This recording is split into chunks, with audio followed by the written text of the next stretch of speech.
Eu sou autista e tenho um filho na mesma condição. A nossa convidada de hoje é formada em administração de empresas. Ela tem dois filhos, o Antônio e o Pedro. O Antônio é autista.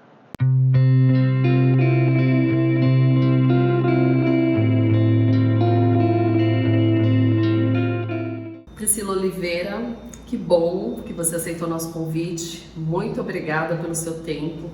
Eu tenho certeza que vai ser um bate-papo muito valioso. Eu que agradeço pelo convite, estou muito honrada. Pri, para a gente começar esse bate-papo, eu gostaria que você começasse falando da sua condição. No meu podcast, você é a primeira mãe que é autista e que também tem um filho autista. Então, por favor. Bom, vou começar lá da minha infância, né? Eu sempre percebi que eu era um pouco diferente, das outras crianças. Que eu não sentia necessidade de tanta interação, que eu ficava cansada na escola, que aquela barulheira toda de intervalo me cansava. Mas eu nunca entendi o porquê.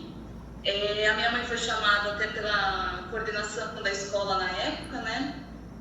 Porque ela falava, olha, a Priscila é uma ótima aluna, quietinha, faz tudo o que é proposto, porém, ela fica muito no canto sozinha. Aí a minha mãe falou, eu vou levar ao médico. Aí ela levou ao médico, fizemos exames e viram que eu tinha anemia. Aí pronto, falou, a Priscila tem anemia e é por isso que ela não brinca. Aí o tempo passou, porque naquela época ainda, para alguma menina ser diagnosticada era muito difícil mesmo. E aí o tempo foi passando e eu fui levando como sempre o meu jeito, né? Mas sempre assim, sempre eu gostava mais de brincar sozinha, no meu mundo, me divertia, nunca fui aquela criança que ficava olhando as outras crianças brincarem junto e falava, nossa, como eu queria estar junto. Não, era meio que, tô ótima sozinha, ninguém vem aqui, tô feliz. E assim, eu fui crescendo, só que conforme a gente cresce também, a vida demanda mais a gente. Exatamente. Né? Aí logo veio a adolescência, que foi um período de descobertas, foi aquela coisa de agora eu preciso me enturmar, eu preciso achar o meu grupo. O meu grupo, né? Aonde eu me encaixo. Eu preciso me encaixar em algum lugar. E acabou o ensino médio que eu não me encaixei em lugar nenhum. E como foi, Pri? Eu descobri meu grupo.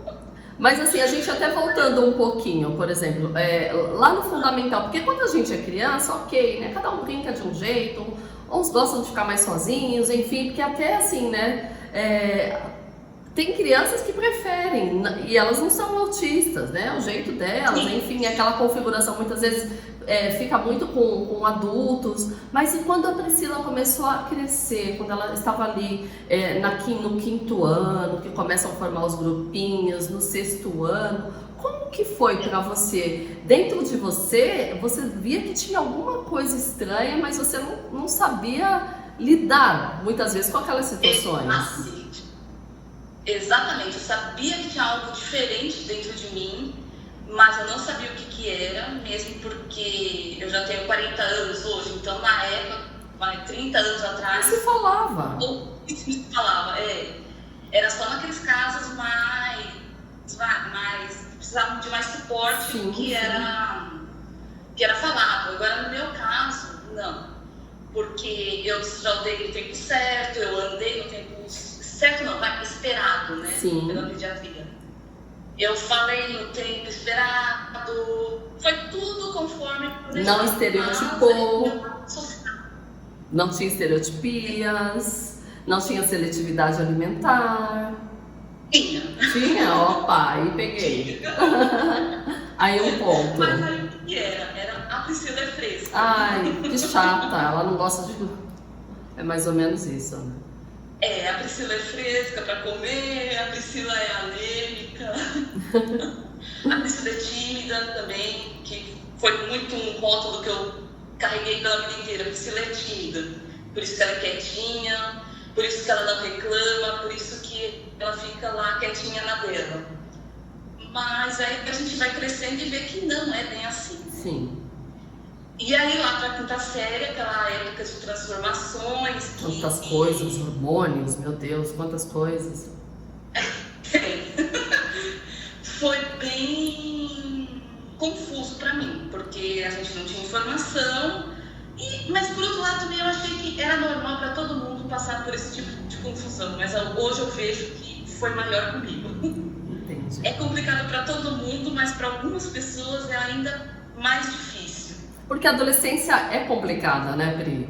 O adolescer é complicado, a gente fica rebelde, a gente fica tirano, acha que a gente vai mudar o mundo, enfim, é um turbilhão de coisas. Mas dentro do espectro, provavelmente tem alguma lanterna ali que acende de uma outra forma. Sim, sim. E aí, mesmo assim, eu ainda carrego um pouco do estudo do espectro e a vida social é importante, mas também não ficava tão em primeiro plano, porque eu percebia que eu não era parecida com as outras pessoas da minha idade, que eu não tinha os mesmos interesses que elas. Então eu me via bem diferente, dos outros adolescentes. Então eu achava tudo muito chato. Ninguém era interessante para mim. Entendi. E aí eu parei de buscar fazer parte de algum grupo. Eu tinha sempre uma melhor amiga em todas as idades, em todas as séries eu só tinha uma melhor amiga, que eu tenho muita dificuldade de dividir a atenção. Então, se eu tinha uma melhor amiga, eu não precisava dividir a atenção e isso me deixava menos confusa. E foi assim minha vida escolar inteira, sempre com uma melhor amiga. Entendi, Pri. E teve alguma, assim, a gente escuta bastante, né, nessa fase da adolescência, eles falam, ai, mas ela é estranha, ai, ele é estranho. Sim. Você ouvia esse tipo de comentário? Sim, desde criança, falando que eu era meio lunática, que eu ficava no mundo da lua, que eu era lerda. Ai, lerda, como eu vi que eu era lerda? Ai, a Priscila é lerda. E eu nunca fui boa em esportes também, né? Uhum. Porque eu acho que faz parte também do espectro. O né? toque te incomodava, Pri? Muito, muito. Toque de bola, toque de gente suada. Só de lembrar me dá até uma coisa. Então, sim, me incomodava muito. E aquela coisa de, vai lá, pega na bola, vai ser rápido, não sei o quê, pensa rápido, vai, joga. Você tem que fazer isso, você tem que fazer aquilo. Esse monte de ordem, de comando ao mesmo tempo, pra mim nunca foi bom. Nunca te desorganizava? Sim, muito. Então, eu matava a aula de educação física na 8ª série. Eu ficava escondida na escada de incêndio, que eu falava que ninguém me acha. Saco, eu não quero. Pri, em algum momento dessa transição da infância para a adolescência, teve algum acontecimento que te marcou? Que aquilo chegou a doer? Que você falou pra mim, Patrícia, eu não ligo. Eu não ligava de ficar sozinha, de brincar sozinha. Não consegui pertencer a um grupo. Eu tinha uma única melhor amiga e tá tudo certo. Mas em algum momento, houve algo que mexeu com você? Ai, sinceramente, eu não sei se é porque eu não me liguei na época de possíveis bullying, enfim, mas não, nada me marcou assim tão forte, sabe? Ao mesmo tempo que tinha aquela rebeldia de adolescência, eu era muito certinha, porque se existe uma regra, eu cumpro a regra. Então, eu sabia que era errado beber, eu sabia que era errado fumar, eu sabia que era errado usar drogas, então eu nunca fui para esse caminho. Entendi. Porque eu sabia que era errado e assim, poderia me prejudicar com isso. E nesse sentido, você era muito literal, né? Você cumpria, assim, era bem... Porque dentro do espectro, né, existe essa questão, né, de ser muito literal. Eu tiro muitas vezes pelo meu filho Miguel, que às vezes eu falo, ai, para com isso, cabeça de pedra, cabeça do... minha cabeça não é pedra. Minha cabeça não é pedra, mãe. Eu tenho uma cabeça normal. Eu não, Miguel. É um modo de falar. Então, assim, você cumpria de fato, né? Porque você era extremamente literal aquilo que era imposto para você.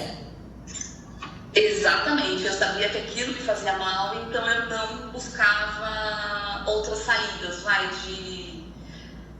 sei lá, de extrapolar a ansiedade, por exemplo. Por outro lado, eu guardei a ansiedade dentro de mim a vida inteira, desde criança. Eu sou uma pessoa muito ansiosa, então eu não encontrei formas, na adolescência, de extrapolar essa ansiedade. Eu guardava dentro de mim. Mas você tinha crises? Tinha muitas crises, eu vivia doente. Hoje eu acredito que essa doença toda que eu tive quando era criança, porque eu vivia com antibióticos, eu tinha muita crise de rinite, de sinusite, e meu corpo chegou a acostumar com o uso de antibióticos. Hoje, olhando, eu vejo que eu acho que era sobrecarga de tudo que me davam essas crises. Você somatizava muitas coisas. Quando tem uma festa, por exemplo, eu sei que eu vou ficar uns 3 dias, 4 dias, 5 dias com a rinite e sinusite atacada. Então eu já até espero. Entendi. Mas quando eu era criança, ninguém sabia. Então, minha mãe me levava ao médico e o médico falava: tá com sinusite atacada, vamos dar antibiótico.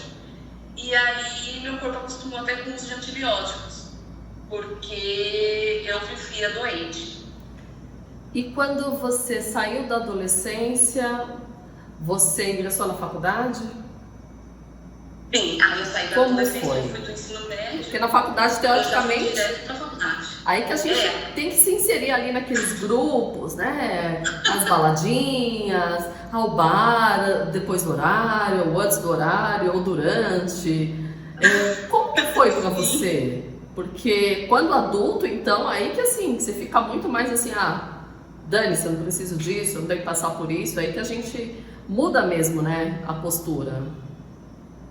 Sim. Aí eu fui direto do ensino médio, já fui pra faculdade. A primeira faculdade que eu fiz foi de turismo, eu fiquei 6 meses e lá tinha bastante gente da minha idade. Então, lá eu vi que, nossa, a vida é uma festa. Tem gente que fala a minha língua, achei a minha turma aqui. Porque, por mais que seja dentro da faculdade, tem um grupo de pessoas com o mesmo interesse. Sim. E quando eu encontro um grupo com o mesmo interesse que o meu, fica aí, tranquilo, flui. E aí eu falei, nossa, aqui é o meu lugar, eu não vou sair daqui nunca mais. Eu amei esse pessoal, aqui é a minha turma, eu me encontrei. Aí eu fiquei feliz da vida. Só que aí no primeiro trabalho que eu tive que fazer na faculdade era sobre mercado de trabalho. E aí me veio uma decepção muito grande, porque eu percebi que não tinha mercado de trabalho para quem fazia turismo. Então, eu queria trabalhar logo. Sim. Aí eu falei, puxa vida, então eles contratam que tipo de pessoa, né? Se não é um turismólogo, quem seria?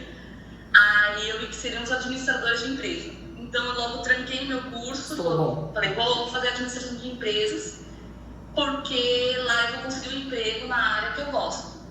Beleza, tranquei e fui fazer administração. Já em administração, era um pessoal bem mais maduro, menos festeiro.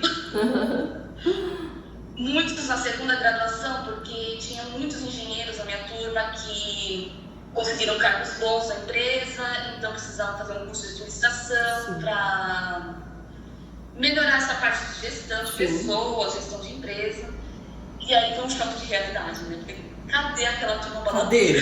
Né? Porque aí você se deparou com um pessoal muito mais técnico. Bem diferente daquilo que você estava acostumada.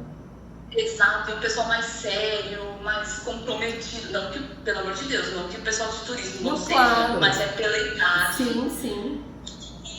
E da experiência de vida mesmo. Eu era uma das mais novas da minha turma. Então foi um choque pra mim. Mas, por outro lado, foi muito bom, porque eu amadureci. E eu encontrei um grupo, sim, lá dentro. Bacana. Eu encontrei um grupo muito bom, de pessoas mais velhas, mais maduras, mas que me ensinaram muita coisa. Aí aquela minha empolgação de estudante universitária baixou, né? E eu fui para a realidade. E foi bom, né, Pri? Oi, desculpa. E foi bom ter encontrado esse grupo e ter, assim, entendido assim, ó, essa é a realidade. E daqui pra frente vai ser diferente. Foi ótimo. Porque aí depois eu consegui um estágio e aí eu já fui trabalhar numa... Comecei já muito bem no pé direito, dei muita sorte. Eu consegui um estágio numa multinacional e lá eu desenvolvi bastante. Só que ainda assim ficava aquela coisa, olha, tem alguma coisa diferente de você, o que é? Preciso ver. Aí eu fui no Dr. Google, joguei lá umas coisas que eu tinha de características minhas e cheguei em TDAH. Sim. Aí eu falei, olha só, eu tenho TDAH. E logo eu marquei psicólogo, marquei o neuro e eles falaram assim, você tem TDAH, e comecei com a medicação. Na época eu tomava Ritalina. Só que a Ritalina em mim me deixou mais ansiosa ainda. E ela ainda não tinha chego num estado bom, vai. Sim. Eu não estava bem ainda. Eu falava, tá, mas ainda tem alguma coisa. E aí, mas meio que com a correria da faculdade, com o estágio, meio que eu fui deixando tudo de lado e eu fui seguindo a vida, né? Meio que aos trancos, mas fui seguindo, fui levando, vai. E aí eu me formei. No meio da faculdade também eu conheci meu marido, que foi quem me segurou na faculdade, senão eu teria desistido. Ele era da mesma sala? Oi, desculpa? Ele era da mesma sala que você? Não, da mesma faculdade. Da mesma faculdade. Mas aí ele fala, não, fica, termina seu curso, vai ser importante, você tá no estágio bom, se você parar, você vai ter que parar o estágio, porque eu também sou dessas que começa tudo e vai largando pela metade. Entendi. Passa empolgação, aí tá chato lá. Ai, não quero mais. Ele foi importante, hein, Pri? Graças a ele eu terminei. E como você chegou no diagnóstico? Aí o diagnóstico veio faz uns 2 anos de TEA, né?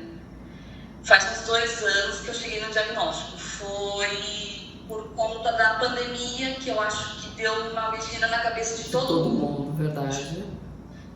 Todo mundo ficou com alguma coisa durante a pandemia porque, gente, foi impossível, né? Aí eu percebi que eu fiquei muito mal mesmo. Eu falei, não, eu preciso ir atrás de algum médico novamente para entender o que eu tenho. E aí, de novo, fui ao Dr. Google e lá eu vi que eu poderia ter alguns traços de autismo. E aí eu achei bem estranho porque eu também estava pesquisando pro meu filho, porque o meu filho, o Antônio, ele tinha na época 6 anos e ele não falava direito, ele era bem diferente do meu outro filho e eu também ficava observando algumas coisas dele que eu achava muito familiares comigo. Com você, voltou, aí, né, no passado. Aí eu fui lá atrás investigar o que poderia ter comigo. E aí eu cheguei no autismo. Aí eu marquei uma avaliação neuropsicológica, marquei uma psicóloga para fazer a avaliação comigo. E nesse meio tempo também eu fui e levei o Antônio em fonos para tentar entender o porquê que ele ainda não tinha uma dicção tão boa quanto as de outras crianças na mesma idade. Na mesma idade. E o Antônio sempre foi muito quieto na escola, porque as professoras até falavam pra mim, olha, ele não fala, eu não sei a voz dele. Eu falei, opa, como assim? Ele tá aí há 6 meses. Você não ouviu a voz dele ainda, né? Exato, não ouviu a voz. Eu falei, não, tem coisa estranha. Tem coisa estranha com o Antônio e com a escola. Mudei de escola. Porque não é normal aceitar que uma criança não fale durante 6 meses. Ô Pri, mas pra gente não perder o raciocínio em relação ao seu diagnóstico, daqui a pouco a gente chega lá no Antônio, que vai ser importante pra gente continuar a nossa conversa. Você fez a avaliação neuropsi, passou no neuro, ele te encaminhou pra psicóloga, fez a avaliação neuropsi, e aí depois da avaliação veio o resultado. E como foi pra você?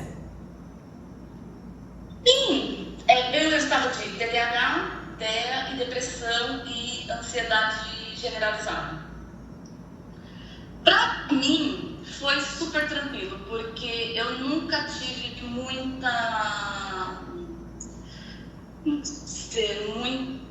tabu, com esse tipo de diagnóstico.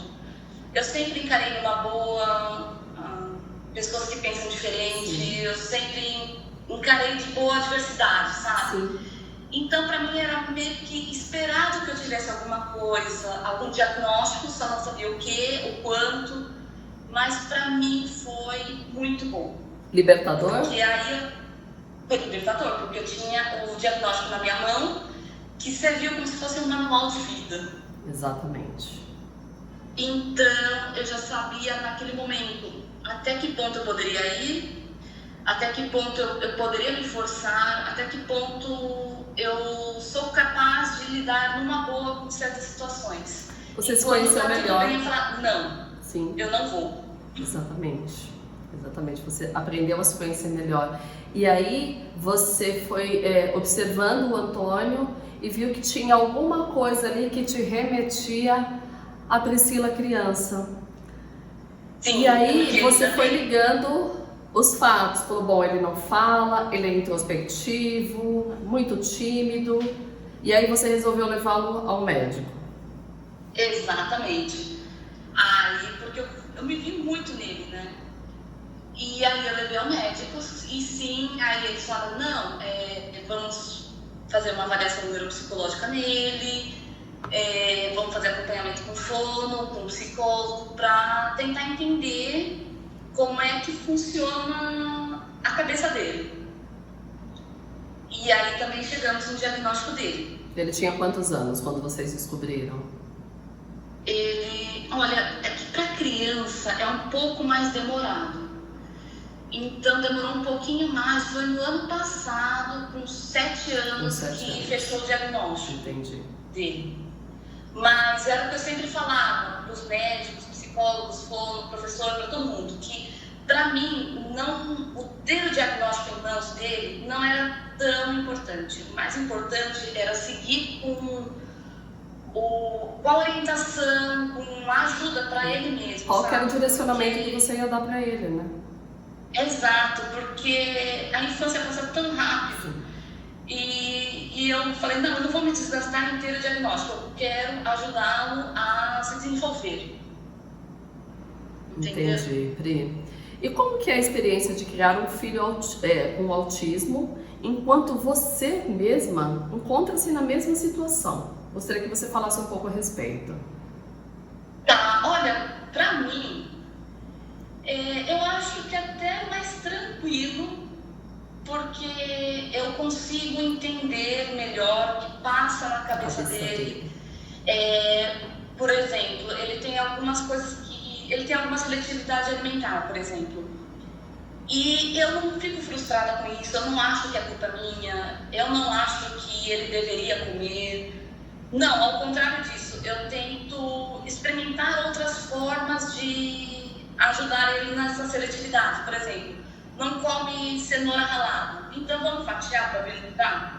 Não come cenoura fatiada, e fatiada e cozida, sabe? Então eu vou experimentando outras formas até chegar no resultado, assim, tipo, legal, ele não come cenoura ralada, mas come fatiada, cozida. Então para mim isso já é sucesso. Que legal. Só que por outro lado, eu também, como que eu posso dizer, que eu falho como forçadora, porque às vezes você tem que dar uma forçadinha para a criança experimentar. Sim.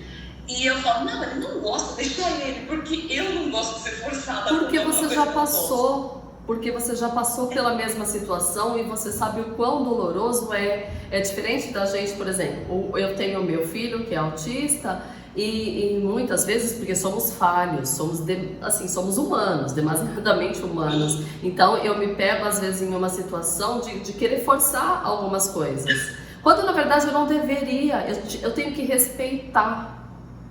Eu tenho que respeitar. Nós temos que ser, a gente precisa, né? Ele sendo típico ou não típico, a gente tem que aprender a respeitar o outro. E às vezes a gente, como mãe, tem aquela cobrança, não, ele precisa comer, porque senão ele não vai ficar bem, e etc, e etc, e etc. Então, assim. Exato. Só que você já passou, você está dentro do espectro também. Então você sabe o quanto isso é doloroso.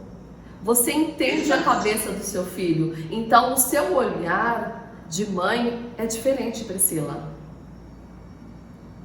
Sim, eu percebo isso também. Tanto que eu falei agora com meu marido, eu falei ano passado para ele, falei, ó, você é o responsável pela introdução alimentar dessas duas crianças aqui em casa, porque eu vou falhar. Eu não consigo. Se eles virarem Não pra mim e dá. falar assim, eu não quero, mas tudo bem, não come. Uhum.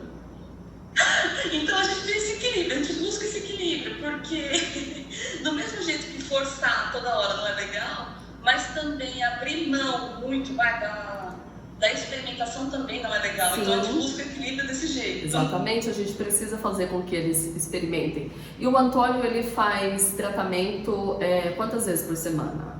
Como que é o tratamento dele? Bom, o tratamento dele é pouco, é uma vez por semana de psicóloga e uma vez de fono. Só uma vez por semana? Só. Entendi. Só uma vez por semana. E ele tem respondido bem. Tem respondido bem? Que bom. Porque com a sua experiência também como autista, em algumas situações elas vão fluindo melhor. Pode ser. Vão fluindo. Então ele só faz fono uma vez e psico uma vez por semana? Sim, uma vez por semana. E o atendimento é feito em clínica ou no ambiente domiciliar? Não, a gente leva ele até as clínicas, sim. Entendi.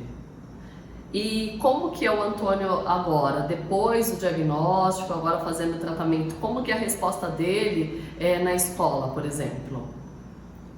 Na escola está sendo assim muito bom.